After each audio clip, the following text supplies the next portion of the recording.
Okay, this is my covenant which you shall keep. So I'm backing up to verse 9 and 10. Between me and you and your offspring after you. So this is all about men. The covenant is about the men.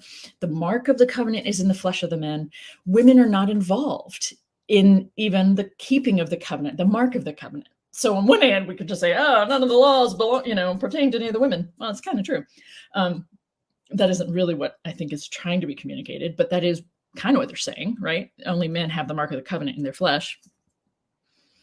I have actually heard a Jewish biblical scholar, currently alive and publishing, say that find a way. I'm not going to say who it is, but he tried to assure those of us there to hear his lecture that this isn't a problem, that women don't have a way to be showed the mark of the covenant on their skin the way men do. This isn't a problem. They still get to keep the covenant. I'm like, okay, Again, I think you're trying to make it all be okay, right? You're acknowledging that this is about men, but you want it to still be okay. And I just have a hard time with that because that isn't what the scriptures are saying, and that isn't how it plays out for people, right?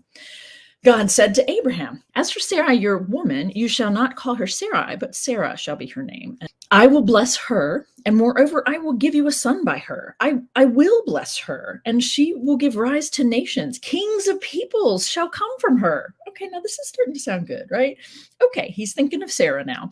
The previous chapter is when we forced Abraham upon Hagar and forced Hagar to have a child, but now we're coming back to Sarah. Okay, then what I think is interesting is all the language, all the talk, and the fact that the covenant is being made between men, a male God, the patriarch.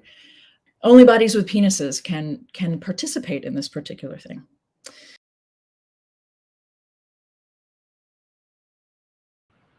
It's all being talked about her. She's not actually a part of the conversation.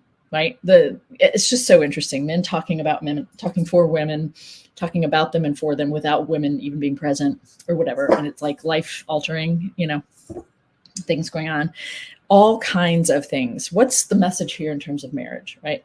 Or bodies? I think that's the question that I really want us to be asking or thinking about in this kind of a conversation.